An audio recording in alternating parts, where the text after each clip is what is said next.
Isomerism of cycloalkanes and syn, anti, EZ, ठीक है, cis, trans, nomenclature already study कर चुके। आज वाली क्लास के अंदर हम डिस्कस करेंगे about number of geometrical isomerism, how we have to calculate number of geometrical isomerism. So let's start. So now we have to calculate number of geometrical isomers in polyenes। polyenes क्या होते हैं? पोली मतलब many, मतलब जिस compound के अंदर बहुत सारे ईन्स मतलब डबल बोन्स, ईन्स मीन डबल बोन्स, जिस कंपाउंड के अंदर बहुत सारे डबल बोन्स प्रेजेंट होंगे उनके अंदर हम नंबर ऑफ ज्योमेट्रिकल आइसोमर्स कैसे कैलकुलेट करते हैं, we have to learn that. ठीक है, देखो सपोज कोई भी यहाँ एल्कीन लिखा है, सपोज CH, इस टाइप का कोई भी एल्कीन इज रिटन हियर, यहाँ पे कोई भी हमने R1 ग्रुप अटैच कर दिया, यहाँ कोई भी R2 ग्रुप अटैच कर दिया, इस टाइप का कोई भी एल्कीन लिखा हुआ है। ठीक है, और अगर आपको इसके अंदर number of geometrical isomers calculate करने को कहा जाए तो हाउ विल यू कैलकुलेट? तो इसके दो फॉर्मूलेज होते हैं। सबसे पहला होता है, फिर हम कैलकुलेट करते हैं सिमेट्रिकल एल्कीन के बारे में।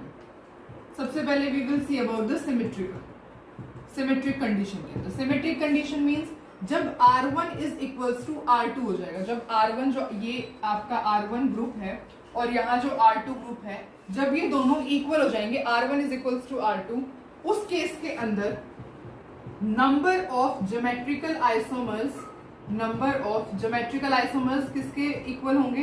That is equals to 2 raised to power n-1 plus 2 raised to power p-1। ठीक है, ये फॉर्मूला होता है to calculate number of geometrical isomers in case of symmetric. ठीक है, सिमेट्रिक कंडीशन के अंदर, सिमेट्रिक मतलब जब R1 जो है R2 के इक्वल हो जाएगा। अब यहाँ पर जो P है ना, P, इसके अंदर दो वैल्यूज हो सकती है, इसकी दो वैल्यूज हो सकती है।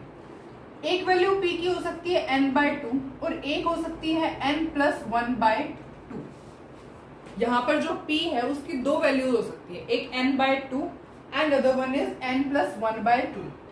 ये कब होगी? n/2 कब होगी? n/2 तब होगी when n is even, जब n क्या होगा? even होगा, even नंबर होगा, 2, 4, 6, 8, 10 एक्सेट्रा। ठीक है, जब n even होगा तो आप यहाँ पे p की वैल्यू को क्या पुट करोगे? n/2 पुट करोगे।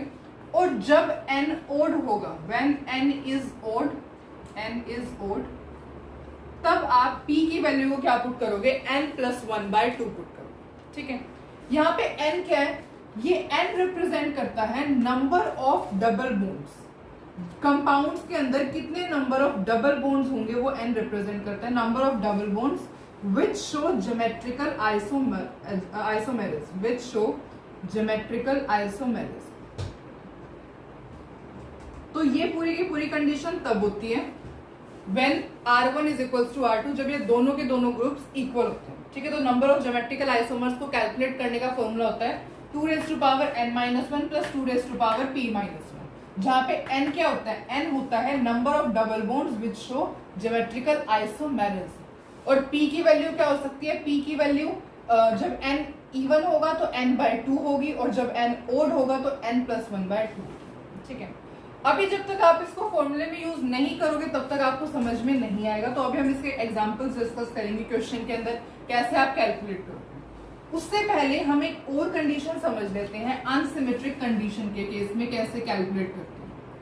We will talk about now unsymmetric condition. Unsymmetric condition के अंदर, unsymmetric condition means when R1 is not equals to R2, जब R1 और R2 डिफरेंट है।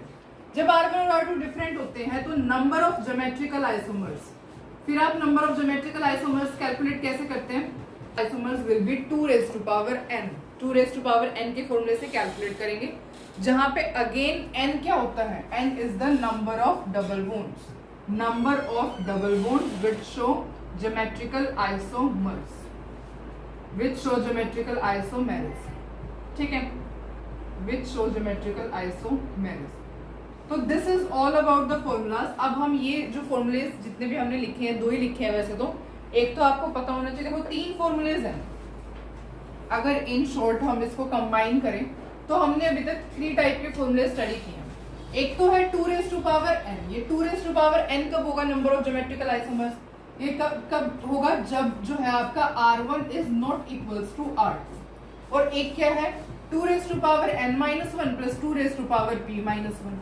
ठीक है, ये कब होगा जब आपके पास r1 is equals to r2 होगा, when r1 is equals to r2। अब यहाँ पे p की वैल्यू अकॉर्डिंगली एडजस्ट हो सकती है, p की वैल्यू n/2 होगी जब n इवन होगा, और p की वैल्यू n+1/2 होगी जब n ओड होगा।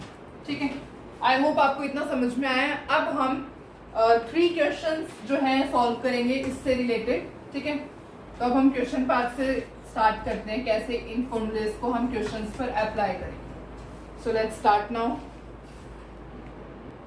तो अब हम ये क्वेश्चन सॉल्व करते हैं। इसके अंदर आपको क्या बताना है, we have to calculate number of geometrical isomers in both these questions. ठीक है, सबसे पहले इसको सॉल्व करते हैं। देखो, सबसे पहले आप क्या कैलकुलेट किया करो, n की वैल्यू। n की वैल्यू क्या होती है, नंबर ऑफ डबल बॉन्ड्स जो शो करेंगे ज्योमेट्रिकल आइसोमर्स। ठीक है, देखो नंबर ऑफ डबल बॉन्ड्स एक ये है 1 2 एंड देन 3, यहाँ पे 3 डबल बॉन्ड्स है ना, 3 डबल बॉन्ड्स है, तो n की वैल्यू कितनी होगी 3 होगी। अब आप सोचोगे कि हमें कैसे पता है ज्योमेट्रिकल आइसोमर शो कर भी रहे हैं या नहीं कर रहे, तो आप ये भी चेक कर सकते हो with the help of this. देखो यहाँ पे क्या डबल बॉन्ड है इन दोनों के बीच, तो आप इसको ऐसे कंसीडर कर सकते हो, ऐसे कंसीडर करो इसको। यहाँ पे क्या है CH3 है, यहाँ पे मतलब ये CH3 है, और एक क्या अटैच है इसके साथ, एक H अटैच है, मतलब 2 डिफरेंट ग्रुप्स हैं। ठीक है, यहाँ पे क्या है, ये पूरी चेन अटैच है, एक H अटैच है और एक ये पूरी चेन अटैच है, तो देयरफॉर दोनों ग्रुप्स डिफरेंट हो गए। सिमिलरली आप इसको भी कंसीडर करके देख लो, यहाँ पे क्या है C के साथ एक तो पूरी ये चेन अटैच है, एक H अटैच है, देयरफॉर डिफरेंट ग्रुप्स हो गए।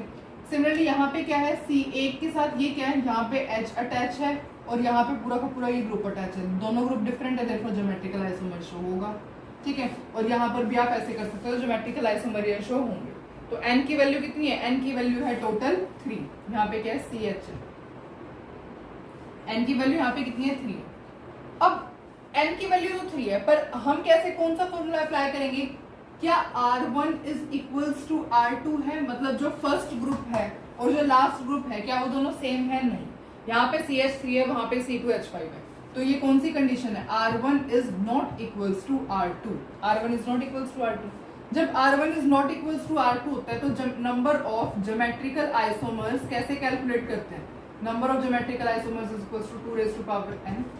2 रेज टू पावर n की वैल्यू कितनी है 3, 2 रेज टू पावर 3 कितना होता है, दैट इज 8। ठीक है, तो इसके अंदर नंबर ऑफ ज्योमेट्रिकल आइसोमर्स कितने आ गए, टोटल 8। अब हम ये क्वेश्चन सॉल्व करते हैं। इसके अंदर n की वैल्यू सबसे पहले कितनी है, n की वैल्यू 1 2 3, n की वैल्यू यहाँ पर भी 3 है। क्या यहाँ पर R1 R2 के इक्वल है, यहाँ पर R1 क्या है CH3 है, यहाँ पर R2 क्या है CH3 है, therefore R1 is equals to R2। ये जो फर्स्ट ग्रुप है और जो लास्ट ग्रुप है वो दोनों सेम है, R1 is equals to R2। तो इसके अंदर कौन सा फॉर्मूला अप्लाई होगा, therefore number of geometrical isomers, जो नंबर ऑफ ज्योमेट्रिकल आइसोमर्स कैसे कैलकुलेट करोगे, 2 raise to power n-1 plus 2 raise to power p-1, 2 raise to power n-1, n की वैल्यू कितनी है 3, 3-1 प्लस में। अब यहाँ पे p की क्या वैल्यू लोगे आप, n क्या है, n is equals to odd, n odd है ना, n 3 है, देयरफॉर n ओड है, देयरफॉर यहाँ पे p की वैल्यू क्या यूज करोगे आप, n+1 डिवाइड बाय 2। ठीक है, तो यहाँ क्या पुट करोगे, 2 raise to power n+1 divide by 2 minus में 1, वैल्यू पुट करो, 2 रेज टू पावर ये 2 हो जाएगा, प्लस में 2 रेज टू पावर n की वैल्यू कितनी है 3 है, देयरफॉर 3+1 डिवाइड बाय 2 माइनस 1, यही सॉल्व कर दूं मैं, 3+1 4, ये 4 हो जाएगा, 4 डिवाइड बाय 2 दैट इज 2, ये 2 हो जाएगा, 2 माइनस 1 दैट इज 1, तो ये क्या हो जाएगा 1। ठीक है, इसको सॉल्व करोगे तो ये क्या आएगा 4 + 2 दैट इज 6। ठीक है, तो यहाँ पर नंबर ऑफ ज्योमेट्रिकल आइसोमर्स कितने आए हैं 6। तो this is how you can calculate number of geometrical isomers. बहुत ही सिंपलेस्ट फॉर्मूले हैं ये दोनों के दोनों, आप कैसे कैलकुलेट कर सकते हो नंबर ऑफ ज्योमेट्रिकल आइसोमर्स। बस अभी लास्ट क्वेश्चन और स्टडी कर लेते हैं, बिकॉज प्रीवियस ईयर क्वेश्चंस में ना इसके इसी टाइप के क्वेश्चंस आते हैं, और वैसे generally number of stereo isomers calculate करना भी हम सीखेंगे, वो पर तब सीखेंगे जब ऑप्टिकल आइसोमेरिज्म कंप्लीट हो जाएगा। ठीक है, तो पहले एक और क्वेश्चन कर लेते हैं हम। अब अगर आपको ये क्वेश्चन गिवन है तो सबसे पहले आप वीडियो को पॉज करके खुद ट्राई करना कि ये क्वेश्चन कैसे सॉल्व होएगा, ठीक है। चलो अब हम इसको सॉल्व करते हैं। एन की वैल्यू यहाँ पे कितनी है, कितने नंबर ऑफ डबल बॉन्ड्स है, 1 2 3, एन की वैल्यू 3 है। अब R1 R2 के इक्वल है, यहाँ पर R1 क्या है, CH3, यहाँ पर क्या है, फिनाइल ग्रुप। R1 R2 के इक्वल है ही नहीं, R1 is not equals to R2। जब R1 R2 के इक्वल नहीं होता तो क्या फॉर्मूला यूज होता है, number of geometrical isomers. Number of geometrical isomers कैसे कैलकुलेट करते हैं फिर, 2 raise to power n। n की वैल्यू कितनी है, 3 है, देयरफॉर डायरेक्टली यहाँ पे 2 raise to power 3 that is 8। अब आपको पता है ना 2 रेज़ टू पावर 3 कैसे सॉल्व करते हैं। 2 रेज़ टू पावर 3 का मतलब होता है 2 को आपने 3 बार मल्टीप्लाई करना है, 2 इंटू 2 इंटू 2, ठीक है। अब इसको 3 बार मल्टीप्लाई करोगे तो आपका आंसर आएगा 8, ठीक है। तो अब तक मुझे तो जितनी मैंने बुक्स रेफर की, मुझे 3 ही क्वेश्चंस मिले ज्योमेट्रिकल आइसोमर्स कैसे कैलकुलेट करते हैं। अगर आपको कहीं और से क्वेश्चन मिलते हैं तो आप वहां से ट्राई कर सकते हैं, ठीक है, पर फॉर्मूले यही दो यूज होने वाले हैं। तो आई होप आपको पूरी वीडियो अच्छे से समझ में आई है। Thank you so much for watching, मिलते हैं नेक्स्ट वीडियो में।